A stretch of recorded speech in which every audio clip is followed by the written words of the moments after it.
Hello à tous, les amis, heureux de vous retrouver dans une nouvelle interview. Il y a un sujet qui me passionne énormément, c'est le storytelling. On va voir dans un instant si vous savez pas ce que c'est exactement. Et j'avais voulu interviewer quelqu'un qui est spécialiste dans le domaine. Il n'y a pas très longtemps, Amazon m'a recommandé une lecture qui s'appelle Le pouvoir du storytelling et je suis tombé sur le profil de quelqu'un qui a écrit ce super bouquin, puis on s'est écrit et elle a accepté cette interview. Bonjour Camille. Oui, bonjour. C'est une belle présentation, je te remercie. Il y a quelque chose qui est intéressant parce que quand on doit définir le storytelling, on a tendance à dire c'est l'art de raconter des histoires. Et j'ai vu Ouais. sur ton site que tu n'étais pas totalement d'accord avec cette définition et que tu en Ouais. avais une autre. Oui, et en plus, elle est en train de bouger, mais la définition que j'aime bien sortir, qui est un peu copyrightée, c'est que pour moi, c'est l'art de vendre une histoire. En fait, le storytelling, c'est de prendre tout le pouvoir de narratif, en fait, du récit, etc., de l'approche narrative, pour vendre une expérience. En fait, je dis histoire, mais le terme devrait plus être expérience. Ça peut être une expérience avec le client, une promesse d'expérience avec le client. Ça peut être une expérience avec ses collaborateurs, parce que c'est utilisé aussi en management ou en RH. Ça peut être Ok. une expérience avec sa banque quand on essaye de pitcher. Enfin, en fait, vraiment, on promet qu'on va vivre ensemble, donc avec son public, une super expérience, en fait. Qu'est-ce qui t'a amené dans ce domaine-là, toi, perso? C'est un truchement, en fait. Un peu comme les personnages comme ça dans les jeux vidéo qui évoluent au fur et à mesure de leur quête. C'est vraiment un truchement pas de hasard parce que c'est fondamentalement logique. J'ai toujours été intéressée par le récit. J'écris voilà, depuis que je sais tenir un stylo, j'écris des histoires, des parties de jeux de rôle, j'ai fait du théâtre, j'en ai écrit aussi, j'ai joué aussi ce que j'ai écrit. Enfin bref, donc la narration sur beaucoup de formes en fait m'intéresse. Mais du coup en fait tout ça c'était logique et naturellement en fait j'analysais ces choses-là et puis fort de voir le monde un peu changer et puis l'approche aussi digitale changer. Passer de simplement du remplissage de contenu, comme j'ai pu faire à une époque en tant que rédactrice web, puis moi ça m'a saoulé aussi. Je me suis rendu compte que j'avais une vraie compétence à apporter aux gens, et puis le marché commençait aussi à être un peu plus mûr pour ça. C'est encore balbutiant, mais le marché commençait à être mûr. Je pense que s'il y a 10 ans, j'avais parlé d'approche narrative ou de storytelling, on m'aurait regardé avec des yeux comme ça en me disant ok, mais Hmm. pourquoi je payais ça une fortune? Bah, pour la même raison que en fait, ça fait des années que les agences de com le payent une fortune, ce truc-là. C'est juste que bah, maintenant, c'est passé dans le digital. Donc, c'est là où j'aurais dû être depuis le début. Et c'est juste que ça s'est fait un peu au fil de l'eau, Ok. naturellement, quoi. J'ai lâché le gouvernail et c'est passé. Je suis curieux de te poser une autre question, Camille, parce que beaucoup de personnes qui nous regardent souhaitent lancer leur propre activité ou l'ont déjà fait depuis un certain temps, mais les résultats sont pas forcément au rendez-vous. En quoi est-ce que le storytelling pourrait faire passer leur communication à un niveau supérieur? Différenciation. Différenciation, pour moi, c'est vraiment le premier point. C'est parce que le récit est vraiment est formidable pour ça, parce qu'il permet effectivement d'être mémorable, de transmettre des messages, mais aussi de rassembler, en fait. Et automatiquement, on a toujours utilisé les récits, en fait, pour constituer quelque chose qui va avoir une certaine profondeur, une certaine tangibilité, vous voyez. Que ce soit des nations, que ce soit des produits, que ce soit des hommes ou des femmes politiques, vous voyez, par exemple, là, en ce moment, on a Squeezie qui fait le buzz avec son documentaire, en fait. Et il a simplement fait la même chose qu'avait fait le chanteur Orelsan avant ça. Et en fait, ça, c'est du storytelling pur, c'est-à-dire qu'ils sont en train de rentrer véritablement dans la légende, au même titre que les autres entrepreneurs ont pu le faire avant eux, comme on pouvait le voir avec Steve Jobs ou un siècle avant, Carnegie et ce genre de choses, en fait, ou Rockefeller, en fait. Donc, le storytelling, ça permet de poser, en fait, une identité de marque très forte et d'essayer de faire émerger, en fait, par ces identités-là, une image de marque qui sera calibrée. Parce que je différencie vraiment les deux. L'identité, c'est ce qu'on est, l'image de marque, c'est ce qu'on renvoie. Mais en fait, l'objectif, c'est à la fois de se différencier, mais aussi de vraiment avoir ça en contrôle. Il ne s'agit Hmm. pas de, voilà, je dis pas qu'il faut mentir ou quoi que ce soit, mais ça permet d'éviter de passer pour le énième solopreneur avec syndrome de l'imposteur, avec ses problèmes, ses périls. Enfin, un peu le storytelling qu'on a de manière générale de j'avais des problèmes à l'école, mais je me suis dépassée, mais ceci. Enfin, Ouais. ça marche pour le premier, ça marche pour le deuxième. Au bout du 150e, et je parle même pas de manière générale sur LinkedIn, je parle de la journée en train de scroller sur LinkedIn, ça fait chier tout le monde en fait. Avoir un storytelling, c'est être en capacité de dire, ok, qu'est-ce qu'il y a dans mon parcours, qu'est-ce qu'il y a dans ma vision, parce qu'il y a pas, c'est pas juste une histoire de parcours, c'est aussi une question de vision en fait, de vision métier. qu'est-ce que j'ai à apporter, en fait, qui sera vraiment différenciant sur mon sujet et avec ma touche personnelle. En parcourant ton profil, Camille, je vous invite, les amis, je mettrai le lien du site de Camille sous la vidéo. Allez voir le site de Camille, vous rentrez dans un univers. On comprend que Camille adore les comics, les jeux de rôle. Il y a tout un univers qui est là. Et en regardant son site, je m'étais dit, et je vais te poser la question, Camille, c'est, tiens, est-ce que c'est toi qui kiffes les comics ou est-ce que c'est les clients que tu cibles qui kiffent les comics, en fait? Et comment Alors, c'est une faire question qui... tu vois, comment faire Ouais, l'équilibre entre les deux, entre entre les deux. je me montre moi comme je suis avec mes passions et ce qui me fait kiffer, mais en même temps, ça m'intéresse de rejoindre mes clients dans les problèmes qu'ils rencontrent et comment je peux les aider, tu vois? Alors, je vais traiter la question en deux parties. La première, c'est une partie qui est intelligente parce qu'elle sous-entend en fait que derrière chaque action de communication, il y a un but. Et c'est clair. Ce que je montre, c'est ce que je suis.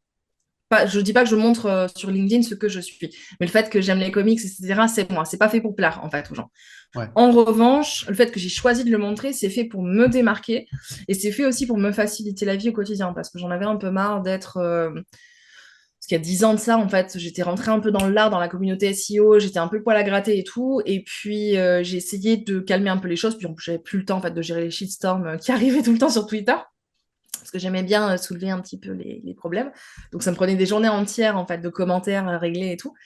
Et donc, j'ai calmé ça. Mais en fait, je ne trouvais plus vraiment d'extase, en fait, dans mon travail, ni dans ma façon de parler. Et puis, c'est quand j'ai écrit le bouquin quand je me suis retrouvée à essayer de devoir expliquer ce que c'était que le storytelling et de devoir utiliser des exemples, j'avais envie en fait de parler des choses qui me parlaient en fait, qui n'étaient pas forcément sorties de la Pléiade, parce que de toute façon la plupart des gens n'ont finalement pas cette culture-là en fait de la Pléiade, donc ils ont plus la culture de Spider-Man, Star Wars, etc. que Baudelaire et j'en passe. Donc du coup ça me paraissait plus cohérent et en fait je me suis tellement régalée, j'ai trouvé ça tellement instinctif que je me suis dit mais merde en fait, c'est soit arrête d'en avoir peur, assume-le. Et oui, effectivement, ça peut fermer des portes, mais je suis pas une agence, donc je suis une personne.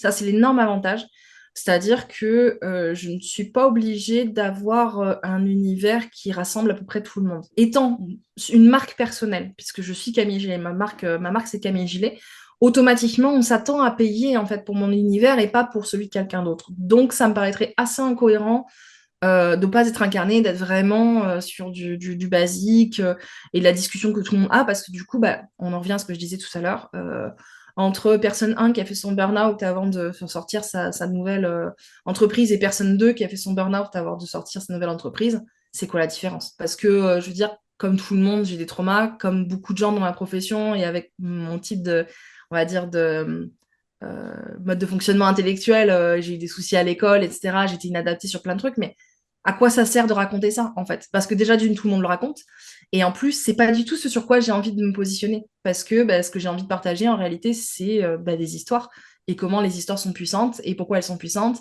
et redonner un peu de la puissance aux gens, en fait. Donc, ok, ben on va assumer, et bah, j'ai grandi là-dedans, et puis on va y aller franco, quoi. Excellent. Tu as sorti un bouquin, il est juste derrière toi, là, Ouais. sur ta droite, Le pouvoir du storytelling. Quelqu'un qui serait intéressé par cette thématique, qu'est-ce qu'il peut retrouver dans ton livre? Tout ce que j'ai eu envie de transmettre, ça me stupéfie en fait, parce que ça fait un an qu'il est sorti et j'ai encore quantité de choses à ajouter dedans. Donc c'est ça que je trouve génial en fait avec le storytelling, c'est que c'est vraiment une quête en perpétuel renouvellement. En fait, essentiellement une approche, une invitation à voir le monde différemment et à comprendre le monde au travers de cette petite lorgnette qui est pas si petite que ça en réalité, hein, qui est pour moi gigantesque. En fait, c'est plutôt même format historique, j'ai envie de dire. Cette lorgnette, en fait, qui est le récit, en fait, le narratif, comme dirait d'ailleurs notamment François Lamé, qui est un storyteller que j'aime beaucoup. Enfin, il se définit pas comme storyteller, mais on se comprend. Justement, qui est cette façon de comprendre que ce soit les publicités, la façon dont les nations se font, la façon dont les hommes et les femmes politiques interagissent avec nous, la façon dont nous-mêmes on se construit, en fait, au travers des réseaux sociaux, ou même dans nos propres discussions avec nos proches. Tout est narratif et en fait, on est en perpétuelle mise en scène et pourquoi et comment ça fonctionne. Et après, bon, bien évidemment, il y a toute une partie hein, sur comment on peut l'utiliser dans son business, etc. Parce que c'était quand même l'objectif, c'était de reprendre le pouvoir, en fait. C'était à la fois de comprendre et ensuite de pouvoir manipuler ce pouvoir-là. Manipuler dans le bon sens du terme, je veux dire dans le sens artisanat du terme. Tout le monde utilise le pouvoir du récit consciemment ou pas. Et la plupart des gens sont victimes du storytelling, donc c'est-à-dire l'utilisation consciente du récit pour manipuler. je pense que ça peut être intéressant de reprendre un petit peu ses billes là-dessus et de comprendre pourquoi, tiens, pourquoi tel homme politique d'un coup nous sort un col roulé alors qu'il en a jamais mis, ou pourquoi d'un coup telle personne utilise des lunettes alors qu'elle en a jamais mis, etc.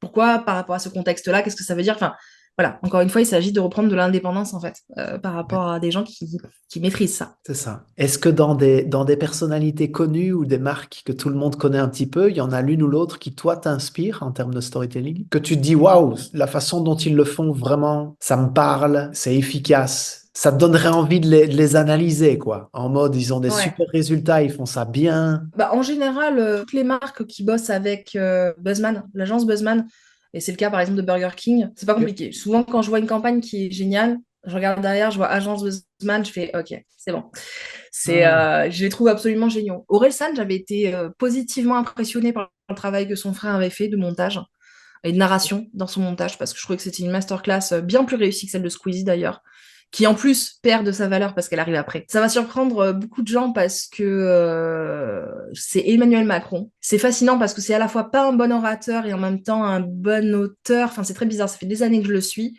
Absolument pas d'accord avec lui politiquement. Mais je trouve qu'il a un sens de la narration qui est très aigu, en fait. Ok. De la théâtralisation qui est très aiguë Ouais. et qui marche en fait, toujours. Enfin, je l'ai même utilisé en inspiration pour un de mes méchants dans une de mes histoires, donc justement, un méchant politique comme ça qui, par connaissance comme ça de l'impact narratif en utilisant la presse, etc., faisait quelque chose. Et voilà, j'ai une belle admiration pour lui. Après, je ne saurais pas dire en fait, parce que je suis pas très. J'ai pas souvenir en fait. Enfin, je suis pas quelqu'un qui suis fan de quelque chose en fait. Ok. Je peux être intéressé, applaudir, voilà, même applaudir des ennemis entre guillemets, Ok. mais vraiment vraiment inspiré non. Ou alors je suis quelqu'un de tellement inspiré tout le temps que du coup je fais plus la différence quand je le suis vraiment en fait. Je sais Non, mais pas. tu as donné quelques exemples, c'est cool. Et c'est intéressant parce que souvent, je dis, tu sais, on a tendance à juger les gens. Les Mm, gens se jugent tous entre eux et donnent des avis. Celui-là, je l'aime, celui-là, je l'aime pas, celui-là, j'aime ses idées, celui-là, j'aime pas ses idées. Et finalement, si on voit les choses d'un point de vue communication, marketing, mm, storytelling, on peut aussi admirer certains positionnements, certaines communications. Ils arrivent à faire passer leurs idées, ils arrivent à se tout à positionner fait. d'une certaine façon, tu vois. J'accompagne beaucoup de personnes qui se forment dans le coaching ou qui se sont formées en coaching et qui essayent de se montrer hein, sur les réseaux, d'obtenir des clients, de développer leur activité. Et souvent, je leur dis que c'est important de pouvoir prendre position, de pas Mm, forcément se cacher derrière une formation qu'on a faite. Par exemple, je suis coach en PNL, hein, programmation ouais, neuro-linguistique. Il y a des milliers de coachs en PNL et ils se cachent derrière, voilà mon diplôme de coach en PNL. Mais du coup, ils font partie d'une jungle où il y a des milliers de personnes et il n'y a rien qui donne envie c'est d'aller vers ça. eux plutôt que Ouais. vers quelqu'un d'autre. Quelqu'un qui aurait ce profil-là, qu'est-ce que tu aurais tendance à lui dire comme ça instinctivement pour se positionner? De revenir en fait au pourquoi. Mais de toute façon, ça c'est une partie du storytelling, de l'accompagnement storytelling que j'ai avec surtout avec les solopreneurs. Est très proche en fait de ce qu'on peut retrouver en psychanalyse mine de rien parce qu'on revient en fait aux fondamentaux de pourquoi en fait. Hmm. Pourquoi tu as décidé d'un jour de faire ça, de mettre toutes tes billes dedans, de prendre des risques, plutôt que de faire autre chose? Le why a été ultra popularisé par Sinek et je veux dire, son approche est excellente en fait. Mais il y a plein de gourous qui ont repris ça et qui ont fait oui, faites, trouvez votre pourquoi, devenez enfin qui vous êtes, etc. de Nietzsche, quoi, pour reprendre ça. Mais en fait, c'est pas si creux que ça qu'on constate, au contraire, parce que le pourquoi, c'est la quête de sens, en fait. Et c'est ce qui anime l'humanité, mais depuis mais le début. Et c'est d'ailleurs pour ça que le récit existe parce qu'il est Hmm. là pour répondre à la quête de sens. Donc, avant de vouloir concevoir un récit ou de voir... parce que le récit va se concevoir que tu le maîtrises ou pas. Il est déjà en cours. C'est-à-dire que même quand tu es quelqu'un qui est paumé, qui sait pas du tout, oui, je sais pas qui je suis, je sais pas ce que je vais faire demain, etc., tu as quand même un narratif, tu as quand même un rapport avec toi-même, et tu as quand même ta propre histoire qui a été conçue, et il y a quand même un narratif qui influe auprès de tes gens autour de toi, en fait, professionnellement, pas professionnellement. Donc, c'est important de revenir souvent à la racine de savoir pourquoi ton existence. Donc là, en l'occurrence, pourquoi ton entreprise. Pourquoi tu es parti sur la PNL et pas sur autre chose, en fait? Déjà, ça permet de répondre plus facilement à la question de l'UVP, en fait, de cette façon de vouloir se différencier. Parce que souvent, on est là, oui, alors moi, contrairement à mes concurrents, je fais du bon boulot. Merci, on espère. Voilà, tu vois, ce genre de choses. Mais alors que quand on commence à apporter des choses, tu vois, je veux dire, des storytellers, il va y en avoir une chier dans les prochaines années. Ça, je te le garantis, ça va exploser justement en France. Mais on commence à en avoir quelques-uns. Il y en a qui sont là, qui se positionnent parce qu'ils veulent faire en sorte que les gens puissent se révéler eux-mêmes, en fait, parce qu'ils veulent que les gens puissent enfin reprendre le pouvoir de leur propre image de marque par rapport aux autres. Et donc, du coup, d'être libérés, d'être dans l'empowerment. Il y en a qui vont faire ça parce que ils veulent absolument que les petits puissent travailler, enfin David contre Goliath, vraiment. Hmm. Moi, je l'ai dit tout à l'heure, je l'ai dit sans le dire comme ça, mais si je fais ce métier-là, c'est parce que je ne peux pas vivre ma vie autrement, en fait. Donc, c'est une façon d'être. Et c'est une mission en fait que j'ai de manière générale parce que je tenais des blogs qui analysaient des discours politiques. J'avais 13 ans en fait. Et ça a toujours été mon kiff. Donc, moi, ma raison d'être, c'est de faire en sorte que les gens voient le monde tel que je le vois, c'est-à-dire avec les ficelles, pour que les gens se fassent plus entuber comme moi. C'est tout. Ouais. Et ça, c'est plus que mon. Du coup, ça fait venir mon UVP. Ça va être quoi, mon UVP? De la pédagogie, de l'accessibilité, Quand tu dis UVP, un truc. Camille, pour ceux qui connaissent pas le terme, Pardon. C'est la proposition différenciante, en fait. Proposition commerciale différenciante. C'est pourquoi toi et pas un autre. en C'est pour ça que quoi le why est tu es intéressant. unique dans ce que tu Voilà. fais, c'est ça? Ouais. Voilà, exactement. Et ça peut être dans l'approche, dans le why, etc. Et donc, du coup, c'est ça qui est intéressant parce que il y en a qui vont être directs, il y en a qui vont avoir une approche très académique, mais dans le bon sens du terme. C'est-à-dire vraiment, je pense à, par exemple à François Lamé, c'est un anthropologue sociologue quand même. Donc, c'est intéressant parce que sur un même sujet, on va pas avoir la même approche. Parfois, on va avoir la même conclusion, mais parce qu'on n'a pas la même méthode en fait de travail. Et comme vous voyez ce que j'ai dit moi tout à l'heure sur mon objectif, c'est de faire en sorte que les gens puissent facilement accéder en fait à ces mécanismes-là. Ça explique pourquoi je fais référence aussi à la pop culture. Parce qu'il s'agit d'avoir des référentiels en fait populaires et accessibles. Ça sert à rien que j'aille taper sur des trucs obscurs. Même dans la pop culture, il y a plein de fois où je fais attention, en fait. Sauf de temps en temps où je sais que je vais sortir ici ou là de trois petites pépites, ou alors je vais les expliquer. Mais voilà, c'est important que là, par exemple, il y a des petits éléments dans mon décor qui sont là pour certains connaisseurs. C'est vraiment pour le petit plaisir. Sinon, c'est quand même plus accessible. Voilà. Donc, qu'est-ce que tu fais spécialement? Pourquoi tu le fais et comment tu le fais en fait? Donc, reviens vraiment au début. On voit beaucoup de personnes qui utilisent les réseaux sociaux pour créer du contenu et cette création de contenu finalement amène vers le fait d'aller cliquer vers une formation, un service, un e-book à télécharger, un livre qui a été écrit, etc.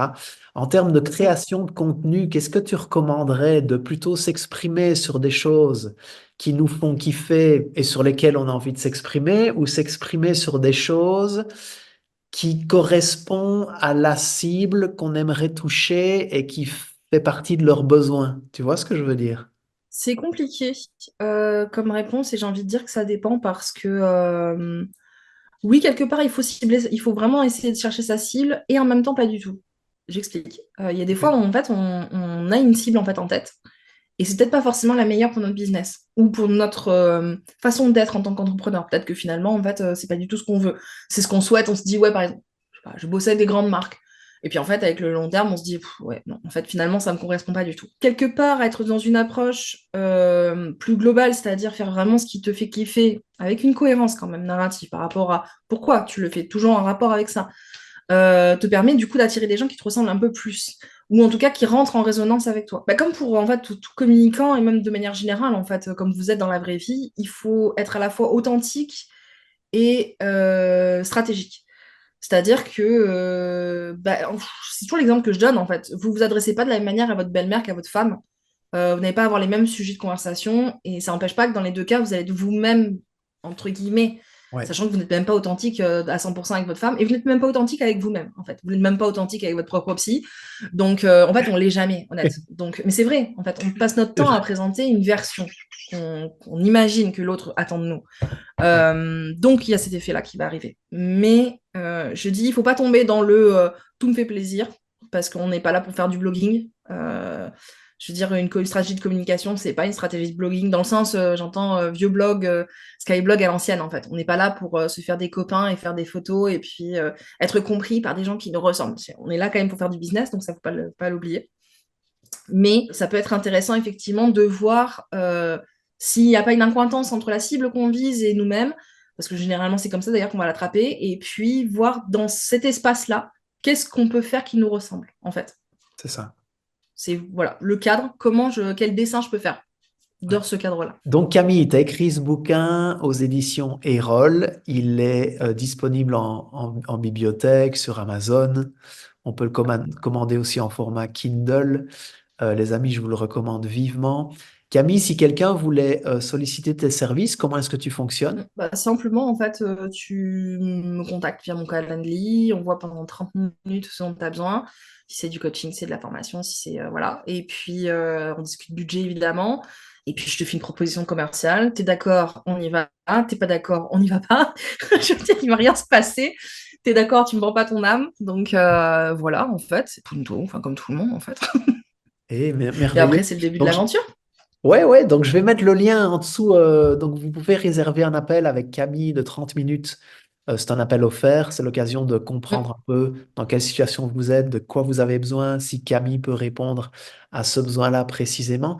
Camille, est-ce qu'on pourrait dire de manière générale, j'aimerais bien avoir ton avis là-dessus, que de toute façon, tout le monde va se raconter une histoire sur nous-mêmes, Bien sûr. sur qui Bien on sûr, est, c'est ce sur que ce j'ai qu'on dit. dégage, Oui, sur ce oui, qu'ils croient qu'on est. Donc, c'est autant ça.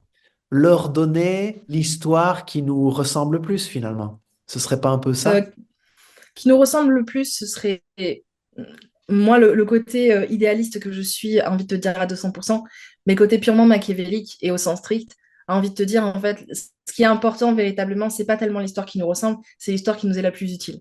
Et je pense que ce soit professionnellement ou humainement, finalement, c'est toujours ça qu'on met en avant. Enfin, soyons honnêtes 2 secondes. On met toujours en Utile dans avant les l'histoire qui nous objectifs est qu'on utile. a et ce qu'on souhaite, c'est ça que tu veux dire? Exactement, et Ouais. surtout à l'instant T. Je pense que sinon, on dirait la petite végane qui LGBTQ qui en a ras-le-bol que tonton à Noël la fasse chier. Ça ferait longtemps qu'elle l'aurait envoyé péter, tu vois. Et justement, elle le fait pas parce que on se raconte surtout des histoires qui sont utiles sur le moment, plus que celles qui nous ressemblent. Euh, Merci Mais Camille. bon, Merci beaucoup, c'était un plaisir de faire ta connaissance. Moi, j'aime beaucoup ton avec côté grand plaisir. cash, straight, comme on dit en anglais. Je trouve que c'est une grande qualité. On manque de personnalités qui nous disent les choses et je pense que les gens auront beaucoup de chance d'avoir un entretien avec toi et qu'on leur dise aussi les choses clairement. On a besoin de ça, c'est vrai, hein, dans la société dans laquelle C'est on vit. vrai. Après, je sais pas trop faire autrement, en fait. Enfin, si, j'ai appris à m'adapter, mais ça, c'est déjà la version la plus adaptée, Ouais, quoi. t'as bossé sur toi à C'est ce pas le pire. niveau-là, Camille? Ah oui, beaucoup, beaucoup. Beaucoup, humainement, avec mes proches et tout. Non, non, beaucoup. J'ai appris à ne pas dire systématiquement ce qui me vient en tête ou non, parce que les gens déjà ne le comprennent pas et puis des fois ça les blesse et puis des fois c'est pas nécessaire en fait. Et la vérité n'est pas forcément toujours bonne. Ouais. Donc c'est pas parce que je capte quelque chose qu'il faut que j'en fasse part. Des fois, il part de mystère. Les gens ont envie de garder un peu le mystère sur eux-mêmes, des fois. Et c'est pas Euh, plus mal, euh. je pense. Camille, un grand merci pour ton temps, Merci vraiment. à toi. Et à bientôt, les amis, dans une prochaine À vidéo. bientôt.